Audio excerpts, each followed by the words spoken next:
L'esclavage par ascendance est la plus répandue au Mali. Du nord au sud, de l'est à l'ouest du pays, le phénomène prend des proportions alarmantes. Depuis quelques années, la région de Caille est secouée par des drames liés à ce phénomène d'un autre âge. L'esclavage par ascendance, qu'est-ce que c'est donc? L'esclavage par ascendance, c'est quoi? C'est juste le fait d'hériter de ses parents, par exemple en général la mère, des coutumes où on travaille pour des prétendus maîtres. C'est-à-dire c'est de l'exploitation de l'homme par l'homme au début. Donc maintenant c'est devenu quelque chose, tu as trouvé ça avec tes parents et donc tu es obligé de perpétuer ces coutumes qui font office d'esclavage. Donc nous tous on sait que l'esclavage aujourd'hui est considéré comme un crime contre l'humanité dans toutes les constitutions du monde entier et dans la Déclaration universelle des droits humains. En 2019, plus de 1153 personnes ont été contraintes de quitter leur village à cause d'affrontements meurtriers entre esclaves et nobles, selon la Commission nationale des droits de l'homme. Ce qui est en cause, c'est le fait pour certains de décider qu'ils ont droit de vie et de mort sur leurs semblables, que leurs semblables constituent leur propriété à part entière, qu'ils peuvent en disposer comme ils veulent, les exploiter, les vendre ou même les tuer. C'est ce qui est dangereux et qui doit être combattu. Cela aujourd'hui est inadmissible. Pour être dans la lutte contre ce phénomène depuis 2006, j'ai pu voir des situations où des maîtres d'esclaves, à une période déterminée de l'année, quittent leur localité pour venir trouver leurs prétendus esclaves, ramasser tout ce que ceux-ci ont réalisé comme recette dans l'année et repartir avec. Leurs épouses retirées et, excusez-moi de l'expression, utilisées pour accueillir des étrangers. Beaucoup de situations, des situations vraiment difficiles. Aujourd'hui, si bien que le pays est indexé sur la scène internationale. Les rapports des Nations Unies et d'autres organisations sur la situation au Mali nous accablent. Faisons en sorte que nous puissions jouer notre rôle, notre partition. Plusieurs affaires sont pendantes devant les juridictions. Moi, personnellement, j'ai perdu plusieurs amis à cause de cette question. Parce que c'est des gens qui me disent que oui, tu ne dois pas te mêler de cette affaire parce que tu n'es pas issu d'une communauté prétendue esclave. J'ai dit, mais je vois des gens qui sont tués tous les jours, des gens qui sont châtiés tous les jours. Mais pourquoi, moi, en tant que défenseur des droits humains, je ne dois pas parler de cette question?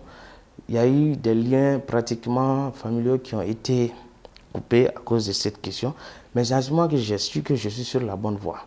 Donc, raison pour laquelle je ne veux pas arrêter ce combat. C'est un combat de conviction et il y a des gens, des milliers de personnes qui comptent sur moi, comptent sur ma voix pour que cette question soit vraiment traitée et que ces communautés retournent chez elles. Donc moi, je suis obligé de continuer à pédaler. De 2017 à nos jours, des progrès ont été enregistrés. Les communautés de Caille ont adopté une charte de cohabitation pacifique.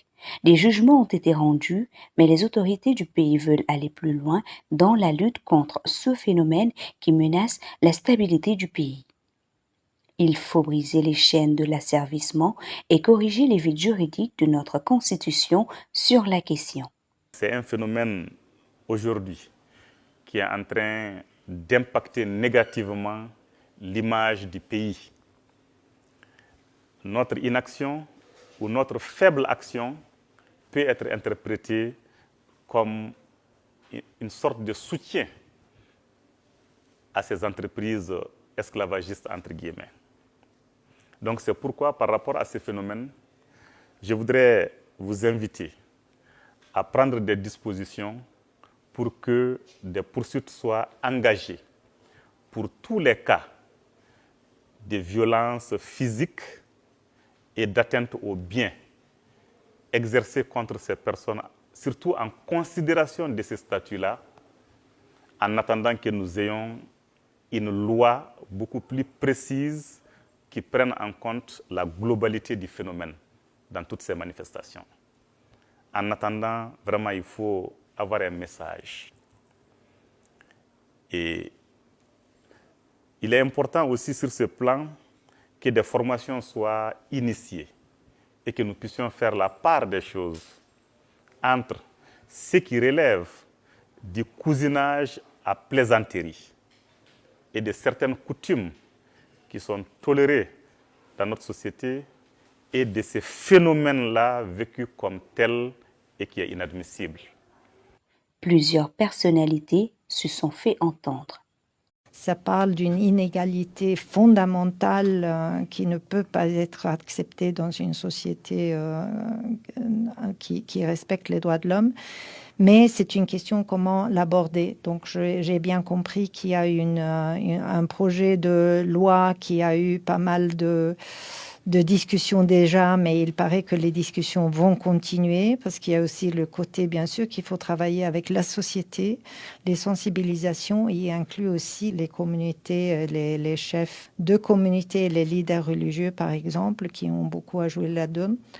Et la question maintenant, c'est avant d'avoir cette loi, qu'est-ce qu'on peut faire? Et le ministre a dit qu'il y a déjà en cours des formations de juges, par exemple, pour démontrer le standard international. Et ce travail qui a permis à la communauté internationale de reconnaître l'esclavage et la traite négrière comme crime contre l'humanité est un travail extrêmement important. Nous continuons bien sûr à travailler avec les organisations de l'Afrique de l'Ouest sur vraiment l'éradication de l'esclavage. C'est important, on l'a fait depuis les années 90, on continue à le faire. Et je pense que c'est un travail pour lequel toutes les organisations devraient être mobilisées. Pour le coordinateur national du mouvement pour la sauvegarde des droits humains au Mali, le message est un peu plus clair. C'est pratiquement la première fois où un ministre du gouvernement fasse une déclaration publique comme ça et parler de l'esclavage par ascendance comme une infraction. Et de dire au procureur d'utiliser les dispositions actuelles du code pénal pour traiter cette question en attendant une loi. Quand un ministre parle d'une loi, c'est qu'il y a vraiment une urgence. Quand il parle aussi des victimes, il dit que le procureur doit veiller à la protection des victimes. Quand on parle de victimes, c'est qu'il y a un conflit, il y a un problème. Donc la reconnaissance du ministre de cette question nous réconforte. L'espoir renaît chez les victimes après tant de souffrance et d'incompréhension. An bɛ jɛkulu min kɔnɔ ni an bɛ bɛn sila kan n y'a déclaration kɛ kunu 17h kasoɲɛ bɛ ka baara min kɛ k'a fɔ bɛɛ ka fɔ dugutigi ni mairie bɛɛ ka fɔ foyi ma diya n ye depuis kasoɲɛ yɛrɛ nana fɔ bi jɔnya ye don o don ni kɛmɛ kɛmɛ don a bili kɔnɔ k'a fɔ ko 20 de bɛ ka b'a la n b'o f'i ye depuis a nana du min a bɛ ka baara min kɛ ni kɛmɛ kɛmɛ don i b'a sɔrɔ 20 de bɛ ka baara don o don an bɛ kasoɲɛ fɔ o la u k'i jija fɔlɔ ka dɔ fara kan ni kiiri tɛ jamana kɔnɔ jama tɛ ɲa dɛ. Les mots doivent être forts et actions fortes pour aller ensemble vers la fin de l'esclavage par ascendance pour la paix et la cohésion sociale dans notre pays. Brisons les chaînes qui nous privent de toute notre liberté. Ceci est notre droit.